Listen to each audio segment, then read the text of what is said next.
ஏதாவது வசனம் 5 எரேமியா 23:5. இதோ நாட்கள் வரும் என்று கர்த்தர் சொல்லுகிறார்.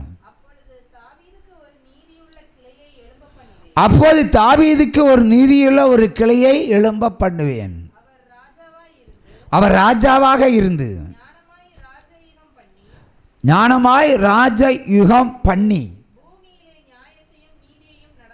பூமியிலே நியாயத்தையும் நீதியை நடப்பிப்பார். ஒரு சமக்கையை தட்டலாமா சாலமோனுக்கு?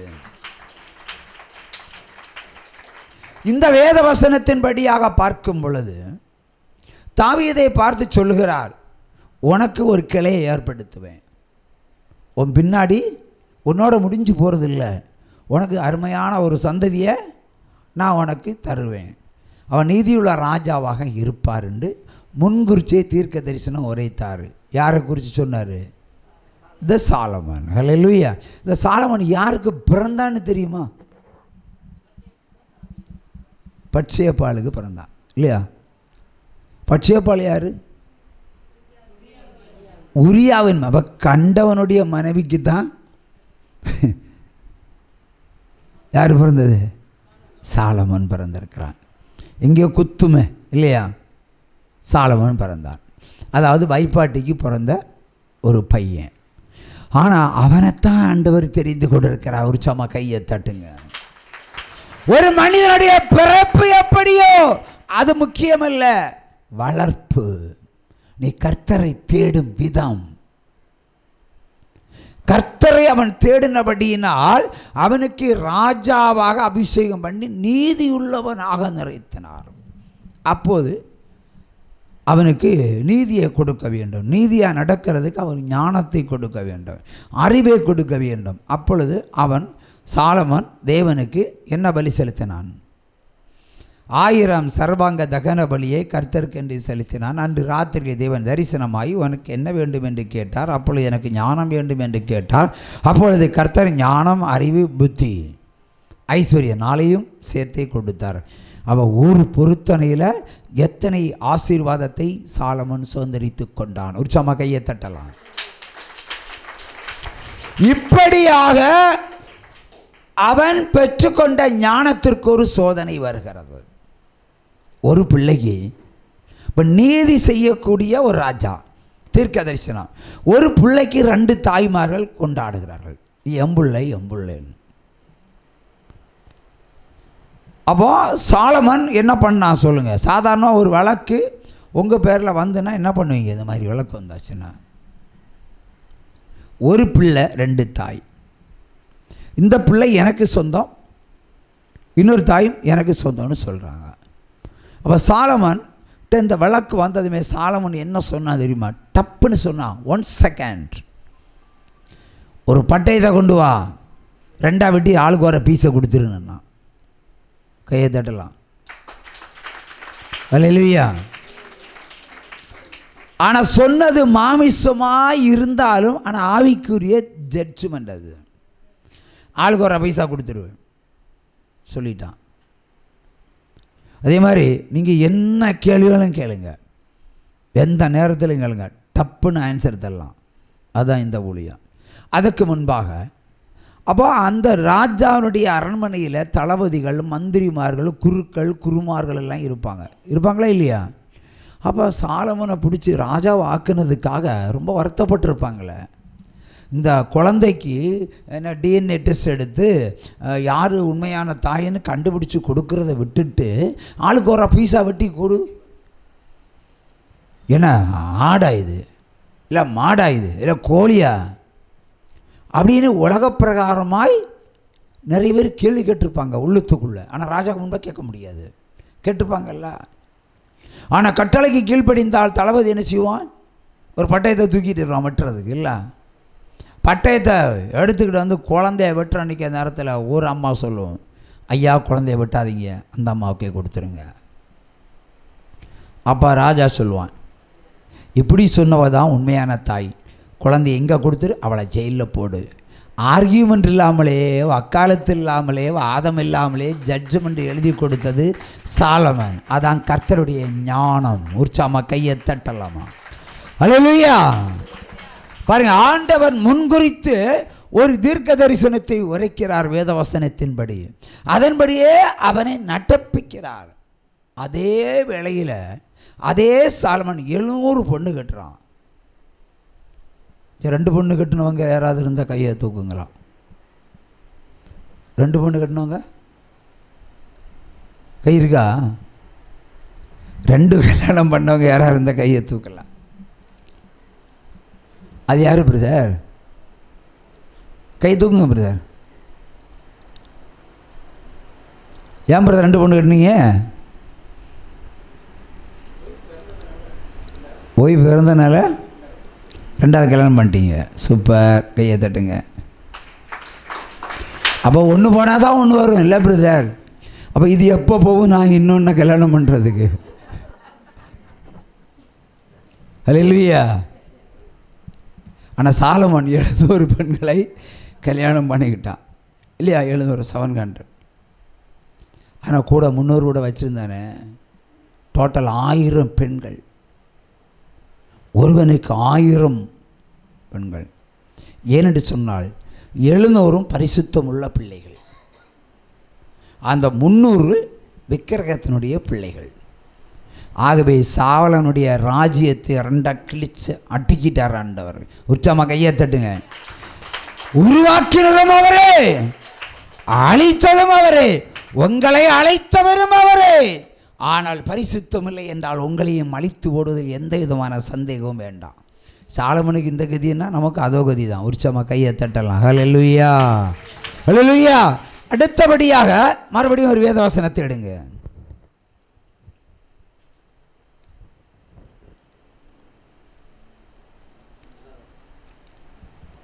ஹல்லேலூயா. வேத வாசிப்பு குறைவு.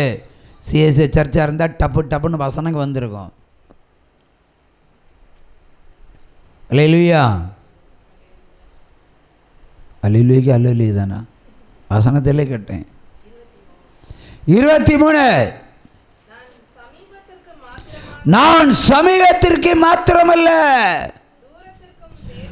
தூரத்திற்கும் தேவன் அல்லவோ. உசம்ம கையை தட்டுங்க. நீங்கள் எங்கே இருந்தீங்கன்னா உங்கள் வீட்டுக்கு விடுதலை. கையை தட்டுங்க. சைட்டாக விடுதலை இல்லை, உங்கள் வீடுகளுக்கே விடுதலை தான். கையை தட்டலாம். உங்கள் சொந்த பந்தத்துக்கு விடுதலை. சூப்பராக கையை தட்டுங்க. என்ன பிரச்சனை இருந்தாலும் அவர் தான் பரிகாரி. அல்லேலூயா. அப்போ ஒரு புள்ள கல்யாணம் பண்ணிக்கிறதுக்காக என்கிட்ட வரான். என்ன இல்லை, இன்னொரு ஆளை கல்யாணம் பண்ணுறதுக்கு. அப்போ கேட்குறாங்க, குடும்பத்தில் நான் வாழ்க்கப்படும் போது எனக்கு எந்த பிரச்சனையும் இருக்கக்கூடாது, எந்த பிரச்சனையும் இருக்கக்கூடாது என்று அவர்கள் சொன்னார்கள். அப்பொழுது ஒரு சரியான ஒரு விண்ணப்பத்தை ஏறெடுத்தனால கொஞ்சம் ப்ரைஸ் பண்ணேன். சூப்பராக இருக்க. எல்லாரும் அப்படி ஜூம் பண்ண வரமாட்டாங்களே. இந்த பிள்ளை வந்திருக்க. அப்போ தான் ஆண்டவர் சொல்கிறாரு, இவ பயப்படுறா. கையை தட்டுங்க. அவர் எங்கே போனார் பாருங்க. அவ பயப்படுறா. அப்படியே ஒரு வசனத்தை பட்டயமாக சொறி விட்டுருன்னாரு. நான் சொறி விட்டேன். யோபு 10:5 எடுத்து நீ தான் வாசினார். ஒரு ஆள் வாசிக்கலாம். யோபு 10:5. யோபு 10:5.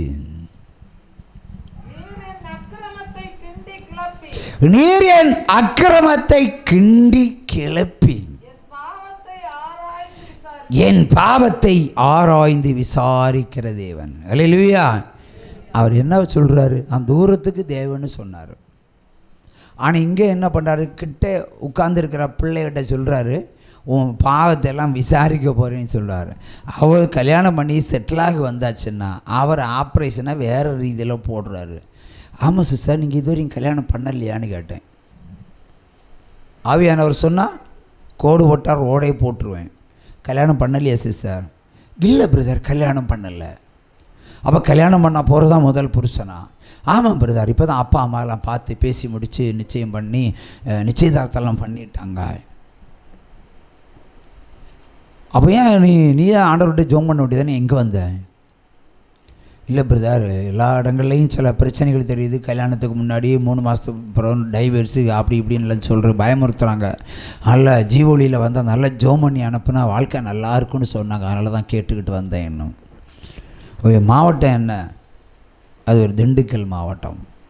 சரி, நல்லது, தேடி வந்திருக்கிற, ஜெபம் பண்ணுவோம். ஆனால் உன் பாவத்தை அறிக்கையிடு. உன் பாவத்தை இப்பொழுது அறிக்கையிடு. இனி கல்யாணம் பண்ணுறது முதல் புருஷன். அப்போ கல்யாணம் பண்ணாமல் கொடுத்து நடத்தி 3 பிள்ளைகளை இந்த அபார்சம் பண்ணது நீ தானே. அதனால தான் உனக்கு பயம், புருஷன் கண்டுபிடிச்சிருவான் என்ன. அந்த பயத்தை மாத்துறது இங்கே வந்திருக்கிற. அதான் இந்த ஆட்கள் சொல்லுவாங்க, சப்பையில் அடிச்சுட்டாங்கன்னு. அது கன்னத்தில் அடிக்கிறது என்ன சொல்லுவாங்க? அடி கர்த்தர் கொடுத்தாரு.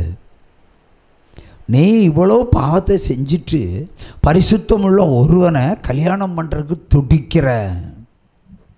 நீ வேசி மார்க்கத்தை விட்டு மணந்திருந்து முதலில் அதை முதல்ல செய். போ. லேவியராமம் 19:22 அதன்படி பொருத்தனை செலுத்தி பாவமணிவை பெற்று கல்யாணம் பண்ணிட்டு செட்டில் ஆயிரு. அன்னைக்கு வாரி சுருட்டிக்கிட்டு எவ்வளோ தூரம் வந்தாலும் அந்த வேகத்தில் போயிட்டா. கல்யாணம் நடந்ததோ நடக்கலையோன்னு எனக்கு தெரியாது. இன்றைக்கு வரைக்கும் பதில் இல்லை. உற்சாகமா கையை தட்டுங்க. உண்மையை சொன்னால் உரைக்கும், ஆனால் மறுக்கலை. மறுக்க முடியாது. இந்த ஊழியத்தில் அவர் தூரத்துக்கும் தேவன் அல்ல, சமீபத்துக்கும் தேவன். நீ செய்த பாவத்தை எவ்வளோ தூரம் மறைத்து வைத்திருந்தாலும் கண்டுபிடிக்கிற ஒரு சிபிஐ அவ. உற்சாகமா கையை தட்டலாம். ஹல்லேலூயா, ஹல்லேலூயா. இப்ப பாடுங்க. இந்த தெய்வம் நம்ம தெய்வம், நல்ல தெய்வம்.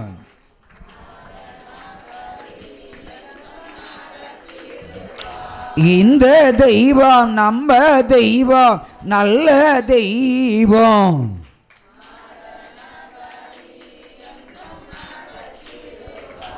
எத்தனையே இடர் செய்தாலும்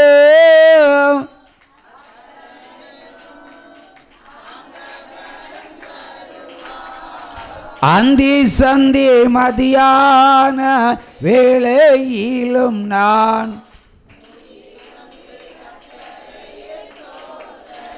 ஹல்லேலூயா, ஹல்லேலூயா.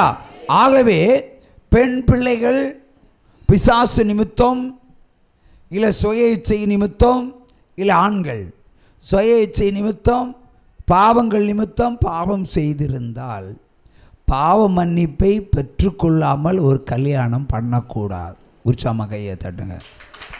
பரிசுத்தத்தை அடையாத, பாவ நிவாரண பலி செலுத்தி பாவ மன்னிப்பை பெற்றுக்கொள்ளாமல் கல்யாணம் பண்ணவே கூடாது. உற்சாகமா கையை தட்டுங்க. இதுதான் ஒரு பிள்ளை பாடிச்ச ஒரு பாட்டு. என்ன பாட்டு? தொடங்கி வச்சு நீ தான். அப்போ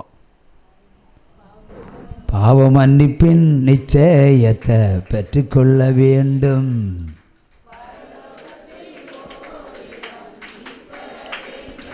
பாவ மன்னிப்பின் நிச்சயத்தை பெற்றுக்கொள்ள வேண்டும்.